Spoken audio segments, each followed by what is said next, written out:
Good day mga boss. Eto na nga, mayroong pasabog. Itong si Gio Halanon ay wala na nga po sa Pure Blend or sa Northport Batang Pier.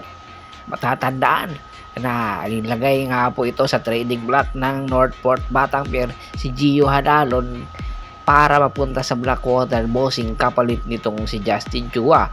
Pero dahil nga sa undersale na nga itong Northport Batang Pier ay hanggang ngayon hindi pa nga po pinipirmahan ng PBA Commissioner's Office.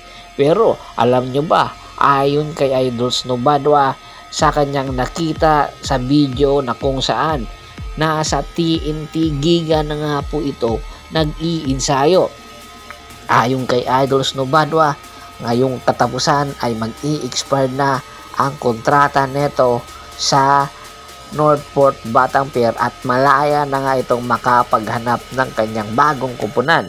Pero hindi pa man natatapos ang kanyang kontrata ay nasa tropang giga na.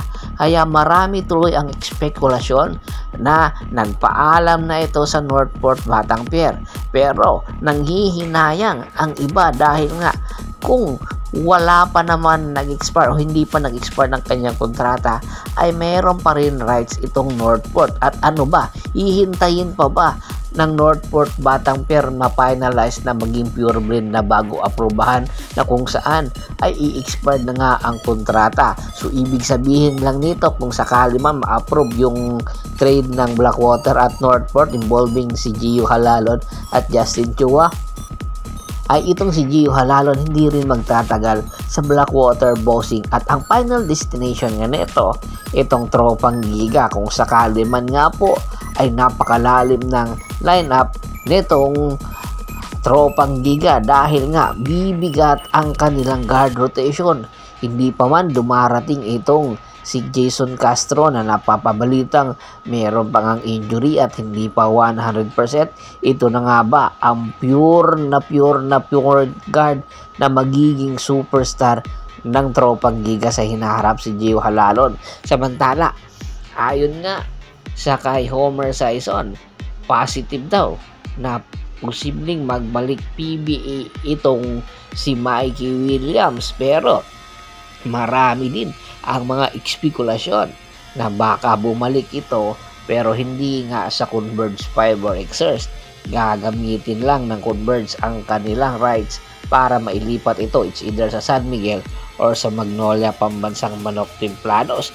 At eto na, itong superstar na si Christian Stan Hardinger na kung saan nasa Terra Firma Jeep nga ang kanyang rights, inahanap na daw ngayon ng tropang giga. Opo, idadagdag na nga daw po ng tropang giga itong si Christian Stan Hardinger, kanya lang hindi pa daw nila mahagilap. Ayon nga sa kampo nitong si Homer Sison ay nasa Amerika pala itong si Christian Stan Hardinger, kaya hinahanap na nga ngayon ng mga agent ng tropang giga itong si Christian Stan Hardinger sa Amerika para pabalikin. At ayon din sa mga kuliglig ay parang tumaba daw itong si Christian Stan Hardinger. Opo, at mayroon ding ayon kay Homer Sison sa kanyang update ay merong interesadong kupunan na gusto rin kunin itong si Christian Stan Hardinger at paglalaruin daw sa East Asia Super League. Oo, hindi daw Meralco Bolts ang kukuha sa kanya. So ibang kupunan na hindi PBA ang kukuha sa kanya. Ibig sabihin lang nito, it's either nasa Taiwan or sa Japan or sa Korea ang kupunan ang gustong kumuha dito kay Stan Hardinger.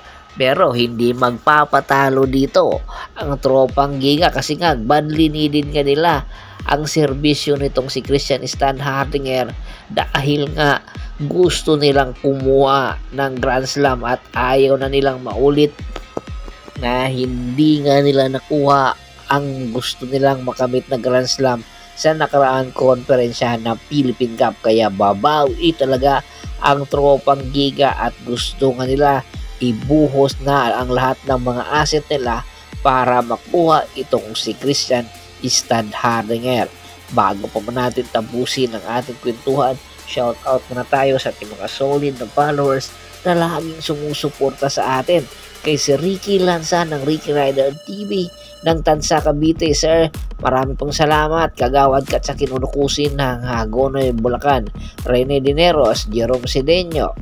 At syempre, Scott Ranger, Yornel Belches, Yunel Alicante, Michael Pangilinan, Ryan Pangilinan at Tilimar Pangilinan ng Apalit, Pampanga. Mga boss, pakibisita na rin po ng aking Facebook fanpage na Paul Goso, Bostor at Hapres PH3 para po sa mga karagdagan sports balita. Hanggang sa muling kwentuhan, maraming salamat po.